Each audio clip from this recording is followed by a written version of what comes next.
Hello students, our today's English worksheet number 22 is related to comprehension passage. Recapitulation.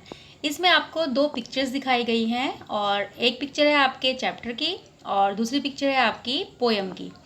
आपने chapter पढ़ा था ये sound of music. First जो picture है picture 1 ये उससे रिलेटेड है और उससे रिलेटेड कुछ आपको क्वेश्चंस दिए गए हैं और उसमें आपको ऑप्शन दी गई है। उस ऑप्शन में से आपको राइट ऑप्शन को चूज़ करके अपना आंसर बताना है। और ऐसे ही पैराग्राफ सेकंड की पिक्चर दी गई है और उससे रिलेटेड कुछ क्वेश्चंस और कुछ ऑप्शंस दिए गए हैं। तो चलिए देखते हैं पहली पिक्चर क्या है। पहली पिक्चर जो ये है हमारी, अब हमने चैप्टर पढ़ा था द साउंड ऑफ म्यूज़िक, उसका पार्ट फर्स्ट था इवेलिन। इवेलिन का नाम याद है आपको? इवेलिन ग्लैनी। इलेविन ग्लैनी के बारे में हमने पढ़ा था। वो एक लड़की थी और जो सुन नहीं सकती थी, देख नहीं सकती थी, लेकिन फिर भी उसने अपनी डिटर्मिनेशन से, अपने हार्ड वर्क से कैसे म्यूज़िक सीखा। म्यूज़िक नोट्स को उसने अपनी बॉडी के में जो वाइब्रेशंस होती थी उसके माध्यम से उसने उनको महसूस करना सीखा और सारे इंस्ट्रूमेंट्स को बजाना सीखा। तो उसी आपके चैप्टर से रिलेटेड ये कुछ क्वेश्चन दिए गए हैं आपको। फर्स्ट क्वेश्चन है आपका, who is the lady in picture first. इस फर्स्ट पिक्चर में आपको जो ये लेडी दिखाई दे रही है, कौन है ये? Mrs McPherson, Miss McPherson, Miss Mary, Evelyn Glennie या इनमें से कोई भी नहीं, नन ऑफ दिस। तो कौन है ये? इवेलिन ग्लैनी। कौन है ये? Evelyn Glennie. Next question is what is she trying to do in the picture first. Picture first में वो क्या करने की कोशिश कर रही हैं? कुकिंग, सिंगिंग, डांसिंग और प्लेइंग अ म्यूजिकल इंस्ट्रूमेंट। इनमें से कौन सा काम कर रही है? क्या वो खाना बना रही है, गाना गा रही है, डांस कर रही है या कोई म्यूजिकल इंस्ट्रूमेंट प्ले कर रही है? देखिए क्या कर रही है पिक्चर में, म्यूजिकल इंस्ट्रूमेंट को प्ले कर रही है। अब देखते हैं next question. Evelyn is the most sought after multi dash of the world with a mastery of some thousands instruments. तो आपकी जो राइट ऑप्शन है उसमें क्या होगी? Percussionist, multi percussionist. तो जो इवेलिन थी वो मल्टी परक्यूशनिस्ट थी, मीन्स वो कई तरह के इंस्ट्रूमेंट को बजाने में माहिर हो गई थी। उसने एक्सीलेंस हासिल किया था कई तरह के musical instruments, some thousands of, हजारों की संख्या में उसने इंस्ट्रूमेंट्स को बजाना सीख लिया था।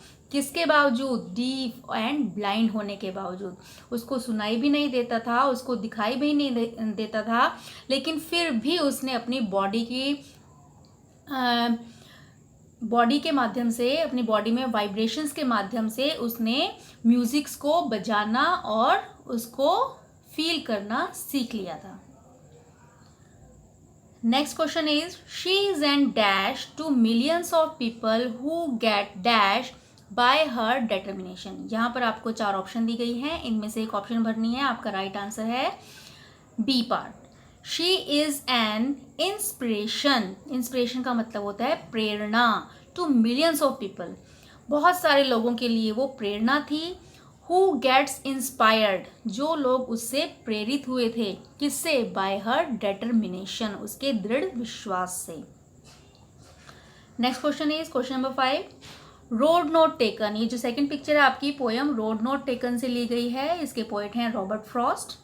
तो फर्स्ट क्वेश्चन है आपकी, road not taken is a, क्या है ये? कोई पोएम है, प्ले है, स्टोरी है या बैलेड है? ये क्या है? पोएम है। नेक्स्ट क्वेश्चन है, why did the poet select the less taken up road. जो पोएट था उसने वो वाली रोड चुनी थी जिस पर बहुत ज़्यादा कम लोग चले थे और वो जो ज़्यादा ग्रासी थी, वांटेड वियर थी। ठीक है, तो आपको याद है ना पोएम हमने पढ़ी थी, और जो पोएट था उसने वो रोड चूज़ की थी जिस पर बहुत कम लोग चले थे और कम लोगों के चलने की वजह से उस रोड पर बहुत ज़्यादा घास भी उगी हुई थी। तो क्या रीज़न था पोएट का वो ऐसी रोड चुनने के लिए जो बहुत कम लोग चले हैं उस पर?